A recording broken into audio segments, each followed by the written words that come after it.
ഒരു വശത്ത് ഗമഗമക്കുന്ന ബിരിയാണി മണം, മറുവശത്ത് മൂസി നദിക്കരയിൽ തിളങ്ങുന്ന നവാബുമാരുടെ കാലത്തെ രാജമഹിമ. ഒരു ഭാഗത്ത് ആകാശത്തെ തൊടുന്ന ആധുനിക ഐ.ടി. ടവറുകൾ, മറുഭാഗത്ത് നൂറ്റാണ്ടുകൾ പഴക്കമുള്ള അത്ഭുതകരമായ കെട്ടിടങ്ങൾ. നമസ്കാരം സുഹൃത്തുക്കളെ, നമ്മൾ ഇന്ന് സംസാരിക്കാൻ പോകുന്നത് ഏതോ സാധാരണ നഗരത്തെക്കുറിച്ചല്ല. ജാതി മതഭേദങ്ങളെല്ലാം അതിവർത്തിച്ച് അണ്ണന്മാരും തമ്പിമാരുമായി ഒന്നിച്ചു ജീവിക്കുന്ന ഹൃദയസ്പർശിയായ ഊർ, ലോകത്തിലെ ഏറ്റവും വലിയ ബുദ്ധപ്രതിമ നിലകൊള്ളുന്ന തീരം, രുചികരമായ വിഭവങ്ങൾക്ക് ലോകപ്രശസ്തമായ വിലാസം. അതാണ് നമ്മുടെ മുത്തുകളുടെ നഗരം, ഭാഗ്യനഗരം. അതെ, നമ്മുടെ ഹൈദരാബാദിനെക്കുറിച്ച് തന്നെയാണ് ഇന്നറിയാൻ പോകുന്നത്. ഇനി എന്തിനു വൈകം, നിങ്ങളുടെ സീറ്റ് ബെൽറ്റ് ഉറപ്പായി കെട്ടുക. കാരണം ഹൈദരാബാദിന്റെ മനോഹരമായ തെരുവുകളിലൂടെയുള്ള നമ്മുടെ അതിശയകരമായ യാത്ര ഇപ്പോൾ തുടങ്ങാൻ പോകുന്നു. തെലങ്കാനയുടെ തലസ്ഥാനമായ ഈ ഹൈദരാബാദിനെ മുഗളുകളുടെയും നിസാമുമാരുടെയും നഗരമെന്നും വിളിക്കാറുണ്ട്. കാണാൻ ഈ നഗരം എത്ര മനോഹരമാണോ, അതേപോലെ ഇവിടുത്തെ ജനങ്ങളുടെ ജീവനശൈലിയും പാരമ്പര്യങ്ങളും വൈവിധ്യപൂർണ്ണമാണ്. ഏകദേശം 70 ലക്ഷം ജനസംഖ്യയോടെ ഇന്ത്യയിലെ ഏറ്റവും കൂടുതൽ ജനസംഖ്യയുള്ള നഗരങ്ങളുടെ പട്ടികയിൽ ഹൈദരാബാദ് 4ാം സ്ഥാനത്താണ്. അതിശയകരമായ വാസ്തുവിദ്യയ്ക്കും നാവിന് ജലരസമുണർത്തുന്ന വിഭവങ്ങൾക്കും ഈ നഗരം ലോകപ്രശസ്തമാണ്. ഇവിടെ ജനിച്ചു വളർന്നവരെ സ്നേഹപൂർവ്വം ഹൈദരാബാദികൾ എന്ന് വിളിക്കാറുണ്ട്. ഇവിടുത്തെ സംസ്കാരത്തിൽ ഇസ്ലാമിക് സ്വാധീനം വ്യക്തമായി കാണാം. തെരുവുകളിൽ നടക്കുമ്പോൾ ചില സ്ത്രീകൾ സാരി അല്ലെങ്കിൽ സൽവാർ കമീസ് തുടങ്ങിയ ഇന്ത്യൻ പാരമ്പര്യ വസ്ത്രങ്ങളിൽ കാണുമ്പോൾ, മുസ്ലിം സ്ത്രീകൾ ബുർക്ക അല്ലെങ്കിൽ ഹിജാബ് ധരിച്ച് കാണപ്പെടും. ഇവിടുത്തെ ജനങ്ങൾ പരസ്പരം അഗാധമായ സ്നേഹത്തോടെയും സാഹോദര്യഭാവത്തോടെയും ഒന്നിച്ചു ജീവിക്കുന്നു. ഒരാളുടെ ഉത്സവങ്ങളിൽ മറ്റൊരാൾ സന്തോഷത്തോടെ പങ്കുചേരുന്നു. പ്രധാനമായും തെലുഗു, ഉറുദു ഭാഷകളാണ് ഇവിടെ കൂടുതൽ കേൾക്കുന്നത്. പ്രത്യേകിച്ച് ഹൈദരാബാദി ഉറുദു എന്നൊരു പ്രത്യേക ശൈലിയുണ്ട്. ഇവിടുത്തെ ഗല്ലികളിൽ ഭൂരിഭാഗം പേരും ഈ ശുദ്ധമായ ഹൈദരാബാദി ഉറുദു ആണ് സംസാരിക്കുന്നത്. പലതരം സംസ്കാരങ്ങളുടെയും പാരമ്പര്യങ്ങളുടെയും സമന്വയമാണ് ഈ കൃത്രിമ തടാകങ്ങളുടെ നഗരം. ഹിന്ദു, ഇസ്ലാം, ജൈന, പാർസി എല്ലാ മതങ്ങളിലുള്ളവരും ഇവിടെ വസിക്കുന്നു. പുരാതന ഇസ്ലാമിക് സംസ്കാരവും തെലുഗു ജനതയുടെ ഹിന്ദു പാരമ്പര്യങ്ങളും ഒന്നിപ്പിക്കുന്ന അതിശയകരമായ സമ്മിശ്രണമാണ് ഹൈദരാബാദ്. വിദ്യാഭ്യാസത്തിന്റെ കാര്യത്തിലും ഈ നഗരം ആർക്കും പിന്നിലല്ല. റിപ്പോർട്ടുകൾ പ്രകാരം രാജ്യത്തിലെ മറ്റു വ്യവസായ നഗരങ്ങളുമായി താരതമ്യം ചെയ്താൽ ഇവിടുത്തെ സാക്ഷരതാ നിരക്ക് വളരെ ഉയർന്നതാണ്. നിങ്ങൾക്കറിയാമോ, ഇന്ത്യയിലെ ഏറ്റവും നീളമുള്ള ഫ്ലൈ ഓവറുകളിലൊന്ന് നമ്മുടെ ഹൈദരാബാദിലാണ്. ദിവസവും ലക്ഷക്കണക്കിന് ആളുകൾ ഇതുവഴിയാണ് തങ്ങളുടെ യാത്ര തുടരുന്നത്. അതുകൊണ്ടുതന്നെ രാജ്യത്തെ ഏറ്റവും കൂടുതൽ ട്രാഫിക്കുള്ള നഗരങ്ങളിലൊന്നാണിത്. നഗരജനസംഖ്യയിൽ ഭൂരിഭാഗവും യുവാക്കളാണ്. ഹൈദരാബാദിനെ നമ്മുടെ രാജ്യത്തിന്റെ ഹൈടെക് സിറ്റി എന്ന് അഭിമാനത്തോടെ വിളിക്കുന്നു. ഇവിടുത്തെ ഐ.ടി. കോറിഡോർ 1,29,668 ഏക്കറിലാണ് വ്യാപിച്ചിരിക്കുന്നത്.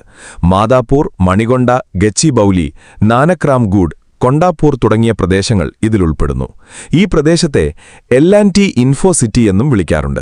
രാജ്യത്തിലെ മറ്റ് നഗരങ്ങളുമായി താരതമ്യം ചെയ്താൽ ഐ.ടി. മേഖലയിൽ ഹൈദരാബാദ് വേഗത്തിൽ മുന്നേറുകയാണ്.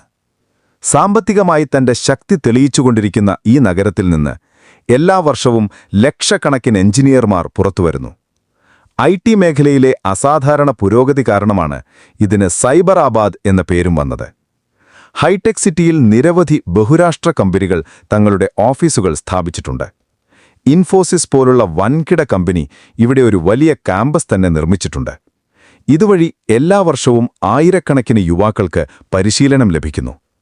മികച്ച വിദ്യാഭ്യാസ സൗകര്യങ്ങൾക്ക് പേരുകേട്ട ഈ നഗരത്തിൽ ഏകദേശം 170 ഡിഗ്രി കോളേജുകളുണ്ട്. ഹൈടെക് സിറ്റിയിൽ തന്നെ സംസ്ഥാന സർക്കാരിന്റെ കീഴിൽ പ്രവർത്തിക്കുന്ന പ്രശസ്ത ഓഡിറ്റോറിയം ശില്പകലാവേദിക വളരെ ആകർഷകമാണ്. ടാറ്റ കൺസൾട്ടൻസി സർവീസസിന്റെ ഏറ്റവും വലിയ ക്യാമ്പസും ഇവിടെയാണ്. Hardware park, medical device special economic zone, pharma city തുടങ്ങിയവ ഈ നഗരത്തിന്റെ ഐ.ടിയിലും വ്യവസായ മേഖലയിലും കൂടുതൽ ശക്തി പകരുന്നു. ലോകപ്രശസ്തമായ കോഹിനൂർ വജ്രത്തിന്റെ യഥാർത്ഥ ജന്മസ്ഥലം നമ്മുടെ ഇന്ത്യയിലെ ഏത് നഗരമാണെന്ന് നിങ്ങൾക്കറിയാമോ?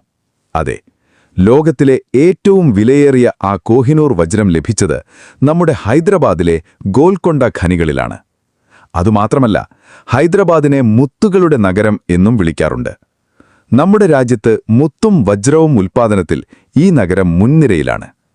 ചന്തംപേട്ട് എന്ന ഗ്രാമം പൂർണ്ണമായും മുത്തുകൾ ഡ്രിൽ ചെയ്യുന്നതിനും തയ്യാറാക്കുന്നതിനുമായി സമർപ്പിതമാണ്. കായിക രംഗത്തേക്ക് വന്നാൽ തന്റെ അസാധാരണ പ്രകടനത്തിലൂടെ ഇന്ത്യൻ വനിതാ ക്രിക്കറ്റ് ടീമിന് ലോകതലത്തിൽ അംഗീകാരം നേടിക്കൊടുത്ത മിതാലി രാജ് താമസിച്ചിരുന്നത് ഈ നഗരത്തിലാണ്. അവരോടൊപ്പം ടെന്നീസ് താരം സാനിയ മിർസ, ബാഡ്മിന്റൺ താരം സൈന നെഹ്വാൾ തുടങ്ങിയ നിരവധി പ്രശസ്ത കായിക താരങ്ങൾ ഇവിടെ തന്നെ താമസിക്കുന്നു. സിനിമയുടെ കാര്യമെടുത്താൽ ഹൈദരാബാദിലെ തെലുഗു ഫിലിം ഇൻഡസ്ട്രി, ടോളിവുഡ്, നമ്മുടെ രാജ്യത്ത് രണ്ടാമത്തെ വലിയ സിനിമാ മേഖലയാണ്. സിനിമയോട് താൽപ്പര്യമുണ്ടെങ്കിൽ ഒരു തവണയെങ്കിലും ഹൈദരാബാദിലെ രാമോജി ഫിലിം സിറ്റി സന്ദർശിക്കണം. 1996-ൽ രാമോജി ഗ്രൂപ്പിന്റെ തലവൻ ശ്രീ രാമോജി റാവു സ്ഥാപിച്ച ഈ ഫിലിം സിറ്റി നഗരത്തിന്റെ പുറക്കോട്ടുള്ള അതിശയകരമായ ടൂറിസ്റ്റ് കേന്ദ്രമാണ്. ഇത് 1666 ഏക്കറിലാണ് വ്യാപിച്ചിരിക്കുന്നത്. ലോകത്തിലെ ഏറ്റവും വലിയ ഫിലിം സ്റ്റുഡിയോ കോംപ്ലക്സ് എന്ന നിലയിൽ ഗിന്നിസ് ബുക്ക് ഓഫ് റെക്കോർഡ്സിൽ സ്ഥാനം പിടിച്ചിട്ടുണ്ട്. ഹൈദരാബാദിന്റെ ചരിത്രത്തിലേക്ക് നോക്കിയാൽ ഒരു കാലത്ത് കുതുബ് ഷാഹി രാജവംശത്തിലെ 5ാമത്തെ ഭരണാധികാരി മുഹമ്മദ് കുലി കുതുബ് ഷാ തന്റെ പ്രിയതമയായ ഭാഗമതിക്ക് സമ്മാനമായി നൽകിയ നഗരമാണിത് എന്ന് പറയാറുണ്ട്. അതുകൊണ്ടുതന്നെ ഒരു കാലത്ത് ഇതിനെ ഭാഗ്യനഗരം എന്നും വിളിച്ചിരുന്നു എന്ന് പല ചരിത്രകാരന്മാരും പറയുന്നു. 1947-ൽ ഇന്ത്യ സ്വാതന്ത്ര്യം നേടിയപ്പോൾ ഹൈദരാബാദ് ഒരു സ്വതന്ത്ര സംസ്ഥാനമായിരുന്നു. അന്നിവിടെ നിസാമുമാരുടെ ഭരണമായിരുന്നു. സ്വാതന്ത്ര്യം ലഭിച്ച കുറച്ചു മാസങ്ങൾക്ക് ശേഷം ഇന്ത്യൻ സൈന്യം ഓപ്പറേഷൻ പോളോ എന്ന പേരിൽ നടപടി സ്വീകരിച്ചതിനു ശേഷമാണ് ഹൈദരാബാദ് ഇന്ത്യൻ യൂണിയനുമായി ലയിക്കാൻ സമ്മതിച്ചത്. ഉത്സവങ്ങളെക്കുറിച്ച് പറഞ്ഞാൽ നഗരമൊട്ടാകെ റമദാൻ, ഈദ്, ക്രിസ്മസ്, ദീപാവലി, നവരാത്രി തുടങ്ങിയവ ഗംഭീരമായി ആഘോഷിക്കുന്നു. ഈ ഉത്സവങ്ങളിൽ ഹിന്ദു മുസ്ലിം ഐക്യം വ്യക്തമായി കാണാം. വൈവിധ്യമുള്ള സംസ്കാരങ്ങളും വിഭാഗങ്ങളും ഒന്നിച്ച് നഗരത്തിൽ ഉത്സവങ്ങൾക്ക് പ്രത്യേക സ്ഥാനമുണ്ട്.